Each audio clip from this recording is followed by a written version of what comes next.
Hey guys, and welcome back to Off the Dome. Filming in the wonderful city of Richmond once again. And today we're going to be talking about the fall off of Zayn Malik. And what I have to say about Zayn Malik? Well, first, I didn't know much about the guy. I knew he's the One Direction. I heard his name before. The One Direction, I've heard, really I only heard two names all the time. It was Harry, Zayn, or sometimes Liam. I knew those three names. I never heard of Louis, and I never heard of Niall Horn. So, needless to say, when Zayn broke out, I was like, okay, isn't that the lead guy? But a lot of people say Harry was the guy that's special in the group. But after looking at all the One Direction's career paths and etc., I'll be doing a video on that. But basically, there is no Justin Timberlake in that group. There is no hope for those guys. But anyway, today's episode is about Zayn Malik. So let's talk about Zayn. With a name like Zayn, you're kind of born to be a pop star. I mean, is that fair to say? Like, when your name is Zayn, there's not that many career options for you. That's just pretty a unique name. It's kind of stylistic. It's kind of what you do. So, big pop star.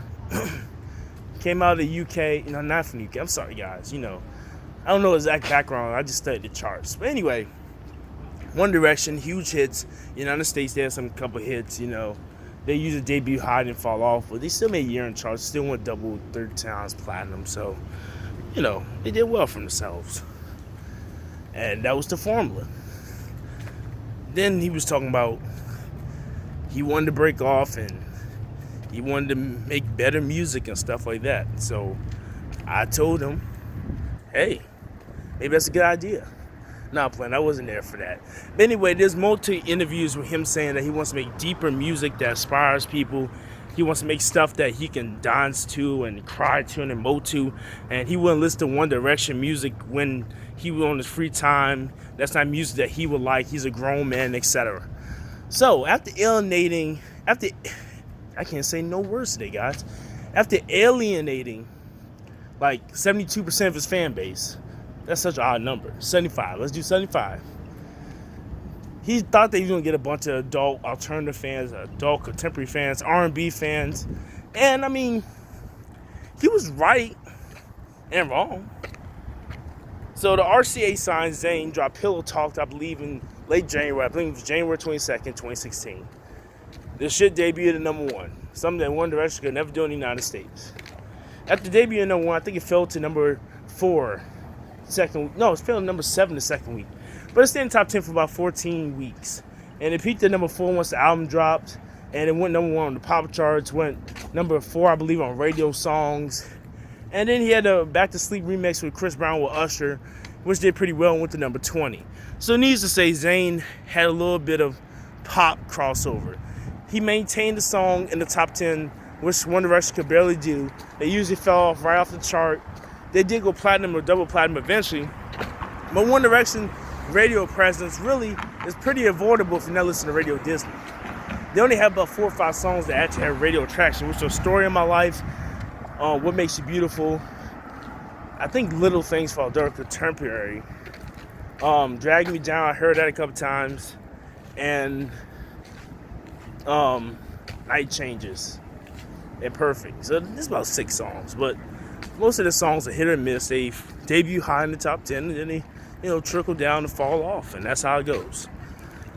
So the problem with Mine on Mine is the album only went gold.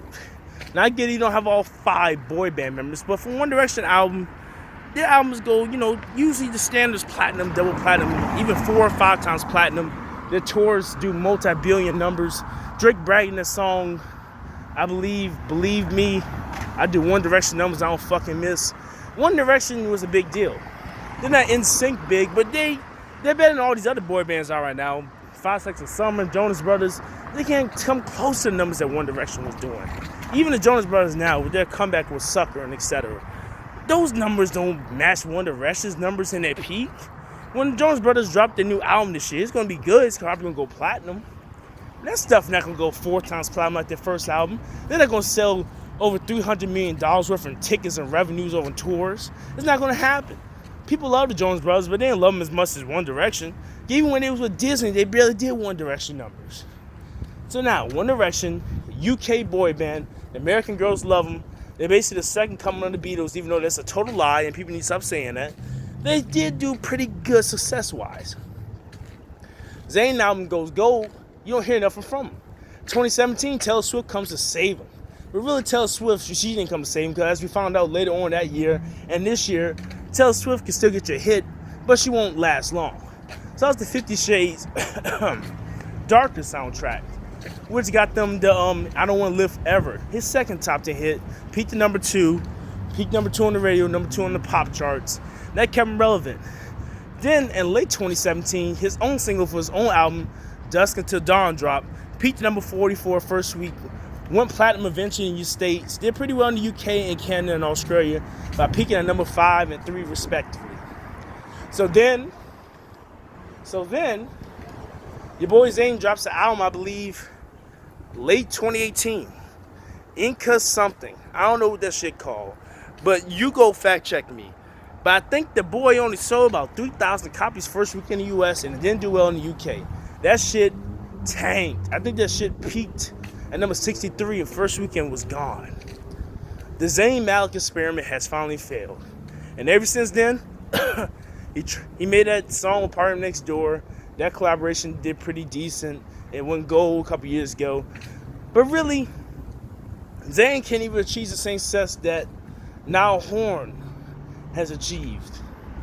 At least Niall Horan released Old Town and Slow Hands and then had All I Ask at number 66 and went gold.